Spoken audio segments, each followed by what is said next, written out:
I'm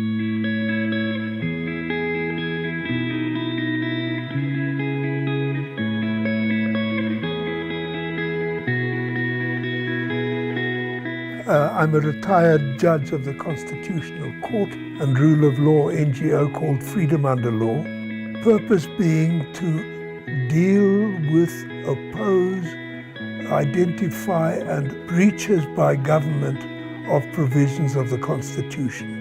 We started way back when the Judge President of the Western Cape tried to get members of the Constitutional Court to change their minds in a crucial judgment relating to President Zuma.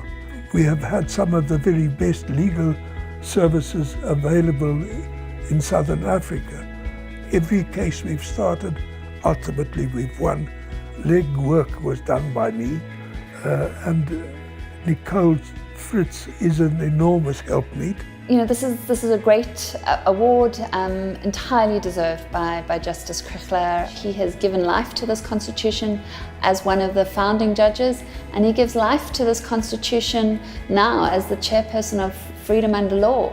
Seminal cases, I would think that the most important one is probably the one President Zuma had acted unlawfully and unconstitutionally. The Constitutional Court set aside the dismissal of Kasama and also set aside the appointment of Mr. Abrams. We struck a major blow for the rule of law when we stopped the persecution of Pravin Gordhan.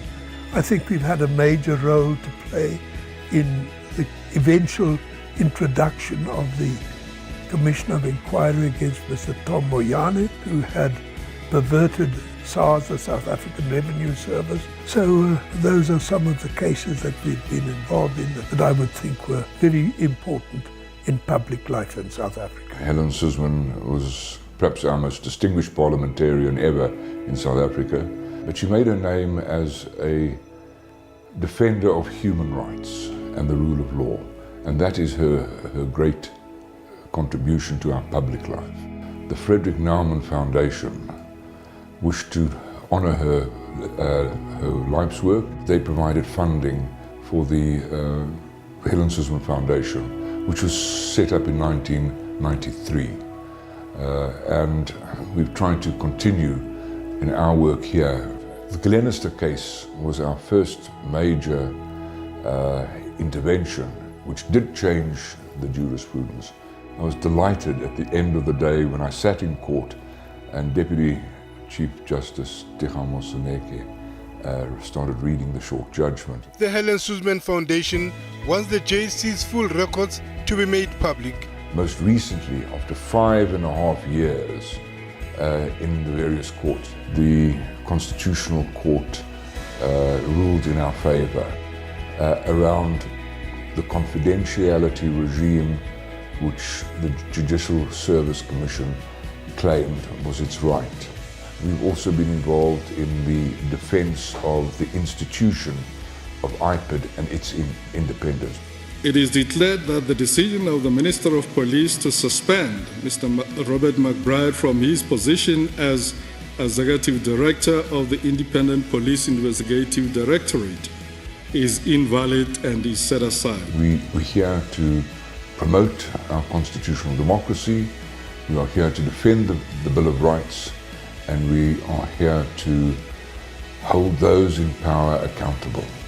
And the way you resist that tendency towards corruption is by having accountable politicians, responsible institutions, and when civil society must make it its business to protect those institutions and hold the politicians accountable.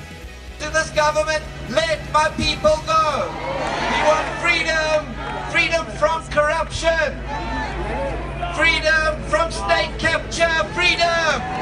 I did quite a lot of work for both the Helen Suzman Foundation and Freedom Under Law. They are two exemplary organizations who represent what civil society can do And so both organisations fought landmark cases, many of them reaching the Constitutional Court. It's extremely gratifying to see that they have been given this award. It's enormously well deserved. I do believe that it is important that organisations be given recognition for the work that they have done. And I'm proud, I'm damn proud of what we have done in promoting the welfare of all of us in the country.